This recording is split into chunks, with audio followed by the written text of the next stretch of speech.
Hello to everyone listening today. We have a very, very special guest, Bradley. He has been in this space for some time. If you don't know who Bradley is and you're in the e-commerce world, especially Amazon, um, you have probably been under a rock somewhere.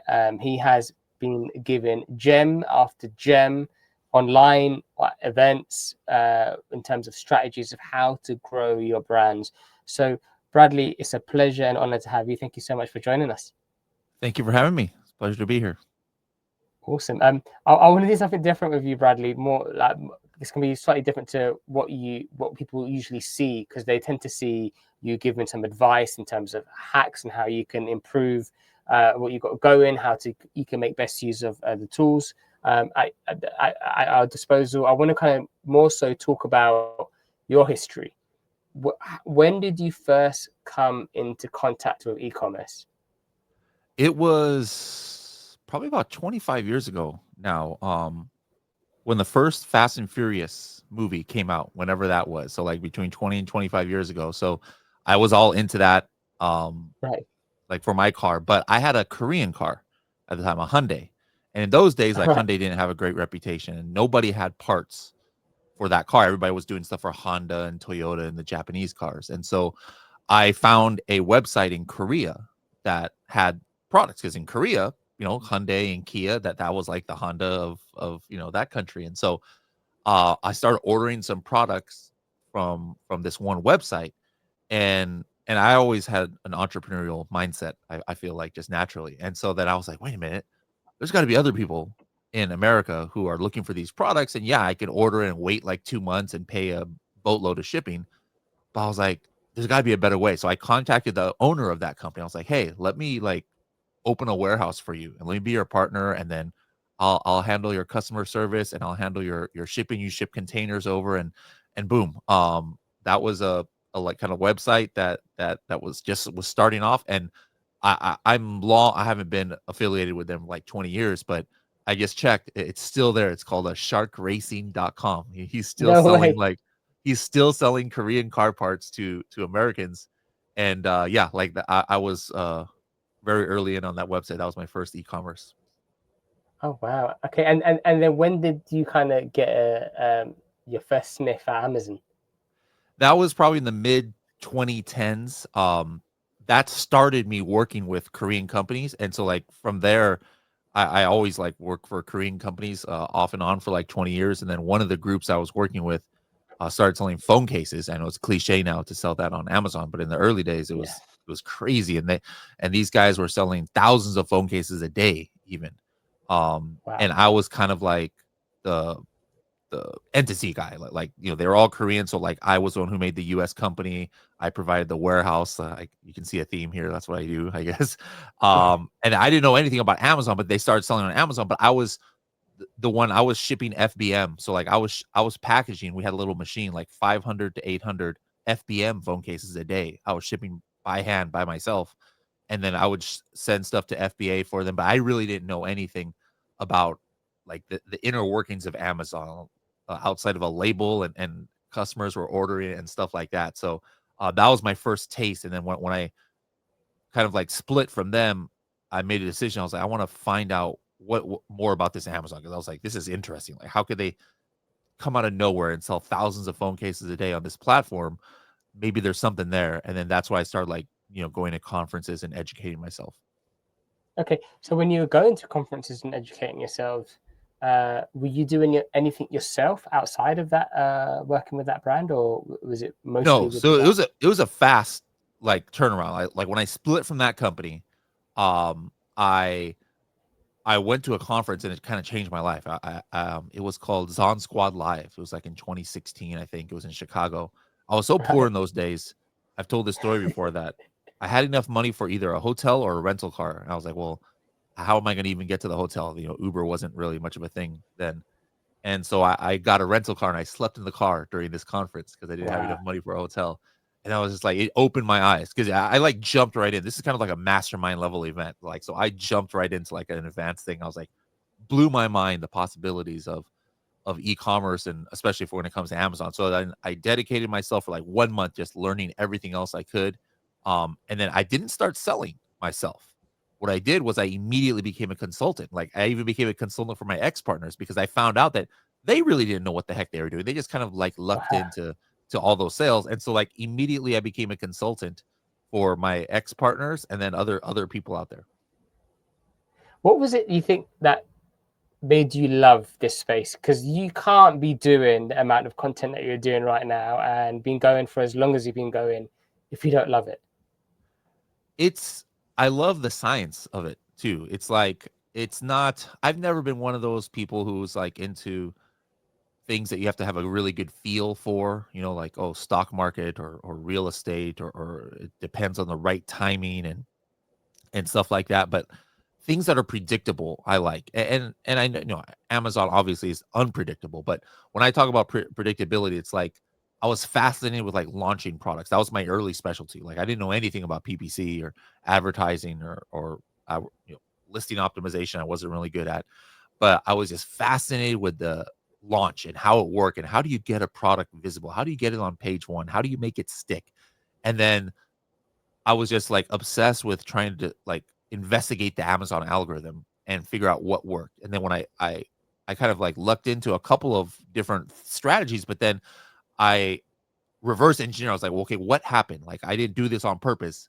Let me reverse engineer. How in the heck did I get this kind of success on these launches? And that was just what I was obsessed with in the beginning. I guess, and even to this day, it's like, like there are certain things on Amazon that just work, and sometimes things change on Amazon, and being able to try to reverse engineer what those changes are in the back end, or how you can adapt to the changing algorithm, like that stuff, like yes, it really gets me going. There must be a time that you can remember where there was just the biggest change from Amazon that had to shift a whole load of things for so many people. What would you say has been the biggest change? Because there's been a few, but what do you think has been the biggest change that has had to make people shift the way they operate on Amazon? There's two. There's one for me being since I love launches, and there's another one that's probably above that level, but it didn't really affect me because I didn't use it that much. And the two main ones, the one for me is when like search, find, buy, two-step URLs, Amazon said no, these are not available because I made a living off of that. There was this one launch company called Zomblast, and they were later called Six Leaf, and I was like their biggest customer. Like I was launching hundreds of products with them for consultants. And then all of a sudden, I always had said, I was like, hey guys, I'm not a person who likes to predict, but if gun to my head, like I'll probably say that one day Amazon is going to say no, we don't want people doing search, find, buy. I mean, I didn't think it made sense, but like Amazon, just it made sense to me that Amazon might make that nonsensical move because it never hurt Amazon. And sure enough, they did. And just in one day, launches changed. The other thing was before then, I never used it too much, but the whole incentivized reviews. Before you could just give product away, and it was actually encouraged. Amazon even had a little badge that said, "Hey, this product was given away for, in exchange for a review." And then a lot of people, it wasn't me, but I know a lot of people out there, like their whole launch strategy or their whole kind of like momentum strategy was based on giving out like hundreds of products and then getting reviews in the early days. And in one night, that just went away. So I would think those are the two that stick out the most to me. It's funny you mentioned that, Bradley, because just a year ago, I was talking to a friend of mine, and one of his kind of associates was in the process of selling their brand. Most of the volume came from Amazon, and they were kind of going to close the deal for kind of mid 8-figure range. And just as the deal was closing, they saw some grey stuff that happened with reviews 2 years before, and because of that, Amazon just decided to shut the entire account Oh, down, which yeah. completely destroyed the whole deal. Yeah, I mean, that's one thing that like Amazon is consistent at being inconsistent, but if there's one thing that Amazon has been consistent about is how seriously they consider reviews. At least in the last like 5 years, because if you remember, a while back there was all these like expose stories in the news about fake reviews and how prevalent it was, and ever since then, like Amazon is super super sensitive about about reviews. Like like they get a lot. They let a lot go. Like stuff that probably we sellers wish they would crack down on. But Yeah. man, they're consistently very, very strict about anything related to customer reviews. And I'm finding that it's even is becoming more and more severe. Like there was even someone I was speaking to recently where they encouraged someone in their group to buy their product, and the group of friends in that WhatsApp group bought the product and they left a review. And then even with that, there was a review band on Yep. that product, and somehow Amazon managed to link that entire group of friends. They found some form of connection between that group to make it go right. No, this isn't happening. So it looks like they're getting tighter and tighter with this stuff. Yeah. Yeah. For sure. I've always said that it seems like the things that Amazon really is strict about is the stuff that they get bad press about. Like Amazon does not want bad press, Yeah, and if there's a whole bunch of articles, about something, they're gonna crack down on it, whether it's brushing or review manipulation or things like that. So, sometimes people they want Amazon to take action on something that's happening all out. I was like, hey, a good way to do that is to find a reporter at a big news station or something that yeah, will blow them up in the media, and that might be your best way to get something yeah, changed at Amazon. yeah. Okay, great. So we got to your journey in terms of you've done some consulting with a few people, and you're in this ecom space, and you're really enjoying learning about how Amazon works and just how endless the possibilities are. How did you then get connected to Helium 10? I didn't start using Helium 10 in the beginning. I didn't even know about Helium 10. I was using other tools that were at the time better than Helium 10. And then one of the tools I was using, like the keyword tracker that I was using it for, broke, and so I had put just a random message in one of my Facebook groups, like, "Hey, I need a new keyword tracker because uh, this one sucks." And somebody mentioned Helium 10. I was like, "Wow, this is pretty cool." So I started using Helium 10 probably like 2017, around there, and I've always been like this person who likes to debate and likes to argue, or I've always hated misinformation out there. And so I was that guy who would go into their Facebook groups and then just look for people like saying stupid things or like saying incorrect things about launch. And I would go off and like put 75 screenshots and diagrams of why they're wrong and how come they're idiots. And the founder of Helium 10 was like, "Who is this guy who's always coming into our Facebook group?" And then they found out that I lived like an hour and a half away from their office, and they're like, "Hey, come by and hang out." I was like, "Cool." Like to me, the founder of Helium 10, he was the host of the AM/PM podcast I was listening to for a while. He's like a celebrity, so like, oh, he wants to meet me. I was like, cool. So we hung out. I didn't realize it was a job interview. And Right. then so basically, long story short, yeah, I started working. I didn't want to at first. It was a long drive. I hate driving, like going an hour each way, but they stayed after me, and I'm happy they did. Okay, great. So obviously now everyone knows your journey within kind of within Helium 10, and obviously your understanding of the tool and how to best use the tool and all the features that it has. Um, I'd love to dig into that a bit more. For those that might have not used Helium 10 or might have not seen the possibilities that it has, what are maybe the top three ways people can use the tool to propel what they're doing with Amazon? To me, the thing there's a lot of things that set Helium 10 apart. And one is just the fact that it's everything.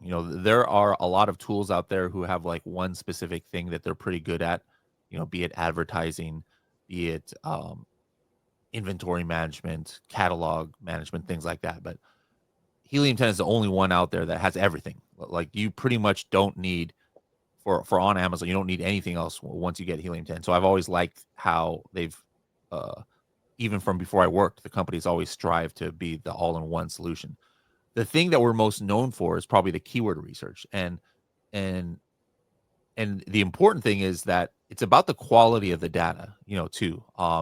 There are some people who say, hey, like I think it's this XYZ tool that's coming up. Have you heard about them? And it seems like they can get a lot of keywords faster. I'm like, no, it's not about the quantity necessarily of the keywords. It's about the quality.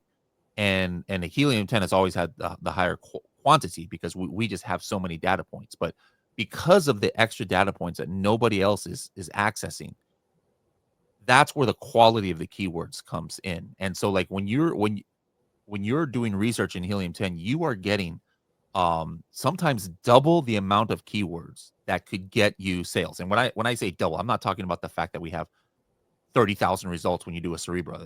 That's not meant to get. It's not 30,000 keywords that get sales. There's many uses of Cerebro. But I'm talking about like if you can find like 30, 40 keywords, another tool, I guarantee there's probably going to be 70 or 80 that you'll get from ours that are high quality. And the reason is we're hitting data points that for whatever reason nobody else is hitting. We bring in all the keywords directly from brand analytics. That's something directly from Amazon. You can run a search. You could probably do this in Seller Central, but it would take you hours where I could say, hey, show me all the keywords where this ASIN or this group of ASINs has not only been one of the top 3 clicked, but also had at least one sale, not by Helium 10's estimation, but directly from Amazon. This is just a direct API, but in the last 2 or 3 years. It's not just, like it would take forever to do that week by week, on Amazon. We're now bringing in the search query performance, all of that data. We're tied to this relevancy system in Amazon. We're the only one that has a relevancy score that is directly us. We're pulling it directly from Amazon, where you can see exactly for any product, what does Amazon think it's relevant for? Obviously, everybody knows the regular Cerebro, like, hey, where's the product ranking now?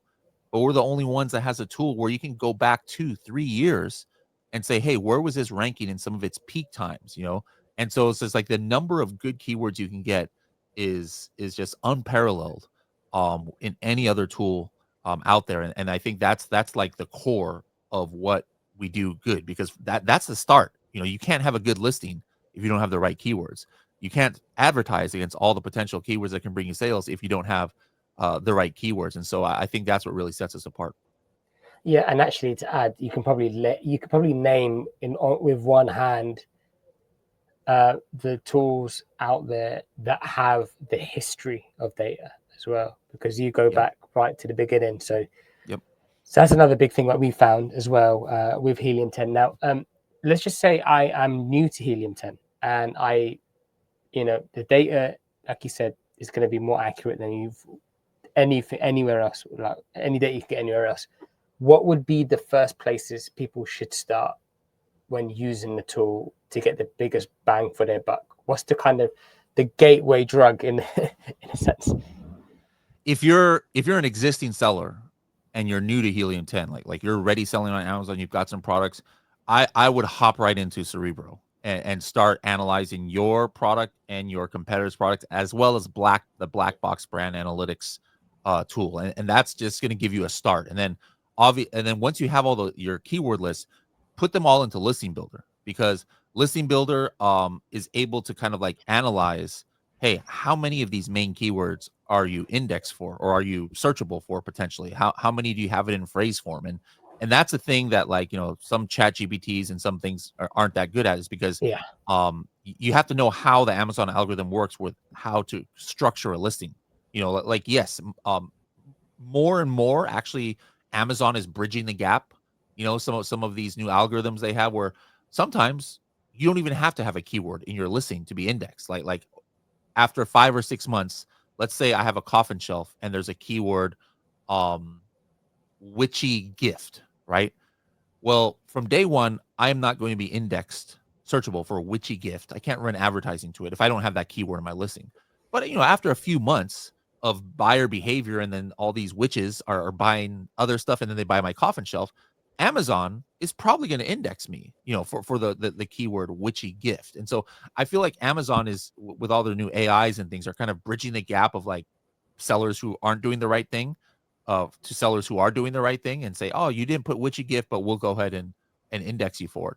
But here's the thing, like, you don't want to wait months for Amazon to figure that out. Like, why not capitalize that right now, today? And so I guarantee, if you're new to Helium 10 and you're selling products, you're going to find at least 10, 15 keywords that you never knew could bring you sales. instantly, and you just put it into your listing, you're going to see your sales increase. Yeah, and we also like to use Cerebro to kind of find what are the terms that the biggest sellers in a particular category are all ranked well for, to Yes. give us an idea in terms of the highest relevance within that category. So that's been a really good use case. Now, because you're speaking to so many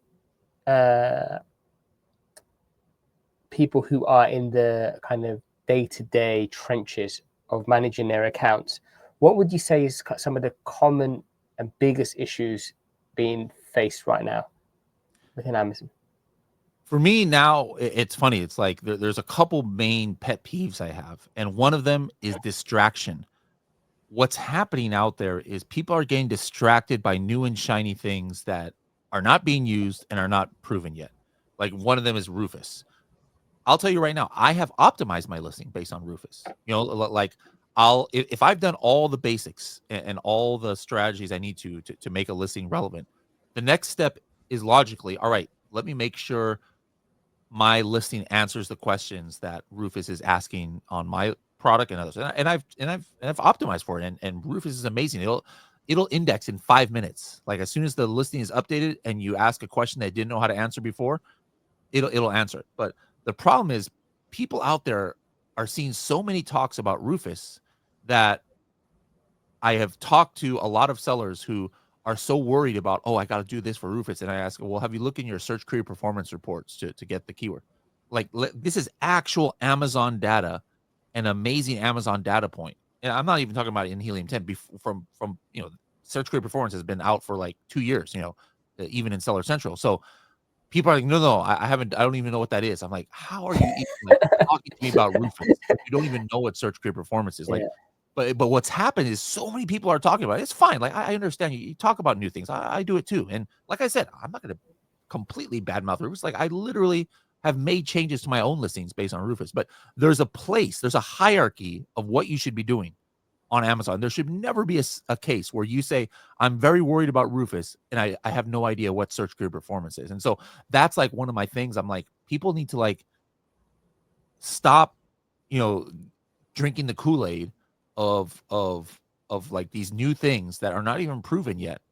And at the expense of proven strategy. And then the other thing I think that is a big danger is AI is great.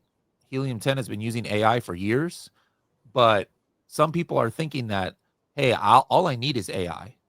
And I don't need a tool like Helium 10 or whatever tool, or I don't need search query performance. I don't need Amazon Product Opportunity Explorer. I'm just going to use AI. And AI can make good listings, but the problem that people don't understand is without the underlying data, you're not getting all you can out of AI. That is the wrong use of AI. There's AI is not connected to Helium 10, like outside AIs. ChatGPT does not have access to Helium 10's database. ChatGPT does not have access to search query performance. It's basing it off of other things. And so if you use AI on an island without all of the important data from Amazon, you're shooting yourself in the foot. I'll ask it, hey, what are the top keywords for this niche? And it'll give me a couple good ones, but it's just guessing. It's not based on the search volume and all the stuff that you have access to in Seller Central. And so Yeah. you have absolutely use AI. It's going to save you a lot of time, but feed it the data, download all the search query performance reports, connect it to Helium 10, like download your Cerebro reports and then use AI. Don't try and use it by itself. Yeah. I want to talk to you about, and I'm sure you've probably spoken in other places about this, but now with the fact that search query reports have now opened up the API access, how is Helium 10 now going to use that data to provide even more for Helium 10 users?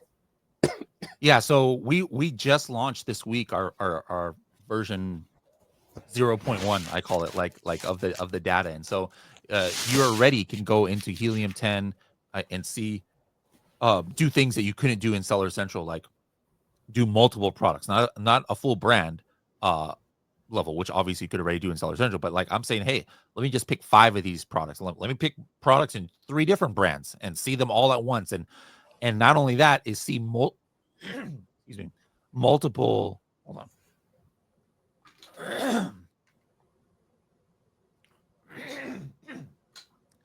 not only that, you can see now multiple weeks, multiple months at one time. So like instantly, hey, show me all the keywords that brought me sales over the last 5 months, instead of having to download 5 Amazing. reports, 10 ASINs, one by one, 50 reports, like it's you get it instantly. And then all those things that we used to like maybe put in an Excel file so we can have a formula for it. Like, hey, what is my conversion rate? What is my click-through rate? What's the market click-through rate, the market conversion rate? Where is there a variance?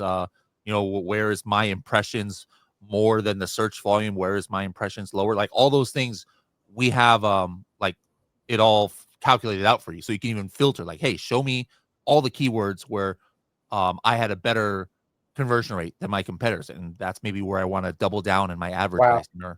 And so like you're instantly going to get that. So like that's just version A. And we invite everybody to use it and let us know, like, hey, what I'm sure you guys were doing probably your own things in search creative performance that we haven't even thought about. Let us know what you would like us to do, and we'd be happy to implement it. Amazing. So you said it was launched early this week, right? Yes. So Yes. so what is this? Where can people find it within Helium 10? If you go into Helium 10 and you hit the analytics, and it's a tool, it's called Search Query Analyzer. Fantastic. Okay, great. So outside of that, what are some of the exciting things you see on the horizon for those selling products on Amazon that they should be thinking about now and taking advantage of? To me, it is about AI. And again, like I've said, I'm not trying to be anti AI, but AI I think is the future, as far as not just simplifying workflows, but it's going to make people more profitable. Like there might be virtual, jobs that you would pay a virtual assistant or an employee, a full-time employee, that now can be taken over by AI eventually with AI agents. And you're going to be able to do things even in Helium 10 later that, might have taken you 10 minutes or so, like to use 4 different tools to pull out the right keywords. And now you're going to be, eventually you're going to be able to just like tell Helium 10 as if it was a person, hey, find me all the profitable keywords in this niche that I'm not optimized for. And I think that's what's the future. And then the creatives, like there's Amazon is releasing finally an API for being able to upload A+ content, right? And Wow. so that's something that's always been missing. And like that's such a tedious process to one by one do your A+ content, figure out the modules. But now if it's in the API, that means it's something that, hey, maybe even it can be even created by AI completely, and then with a click of a button, go and be submitted to A+ content. So staying ahead of these things that are rapidly changing, and making sure to implement these new things that Amazon makes available, I think that's going to be key for sellers going forward.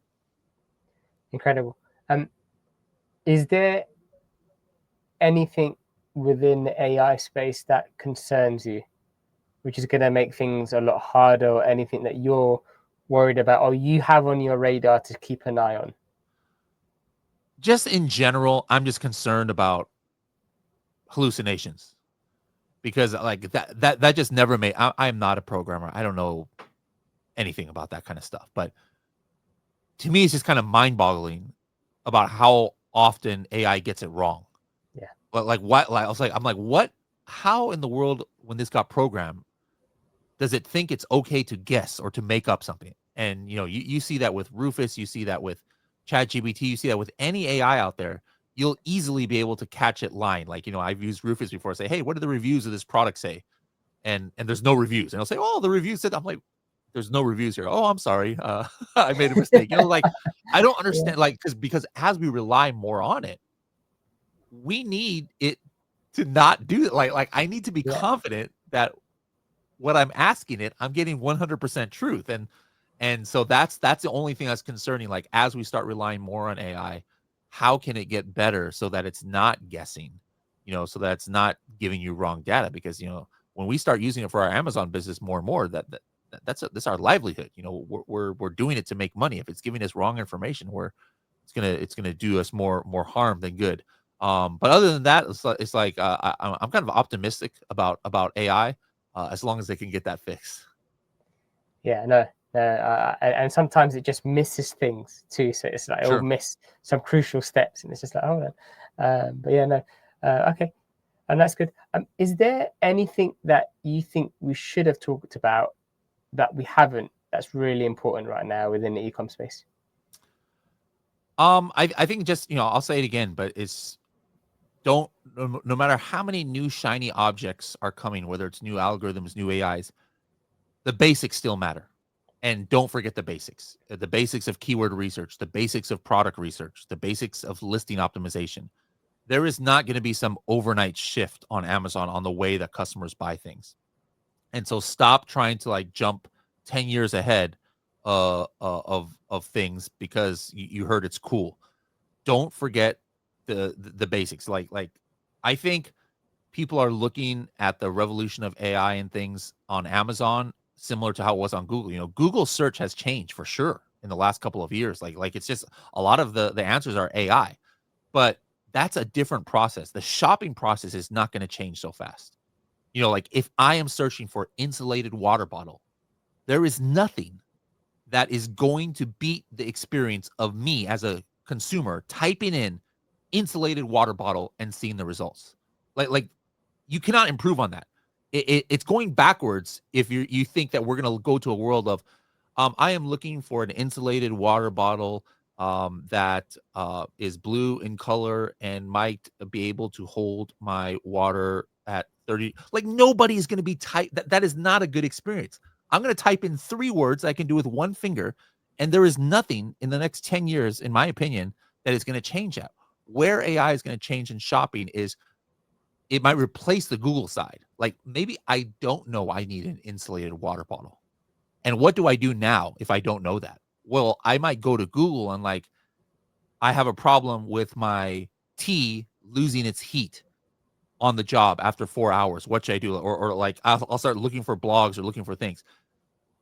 I think Amazon might take some of that away because now that part of the conversation I can have now in Amazon instead of having to go to Google, right, and do things. So I think that part changed. But like if I know what I want, nothing will change that. So you have to be indexed for the right keywords. You have to take into consideration the keywords and brand analytics, search grid performance, and your advertising search term reports. That is not going away, guys, no matter what new shiny thing comes to Amazon. So don't forget that, and stop losing money, because I see so many sellers are losing money because they're getting distracted by these other things. Amazing. Thank you so much. That's kind of all the questions I had for you. Lots of amazing insights in there.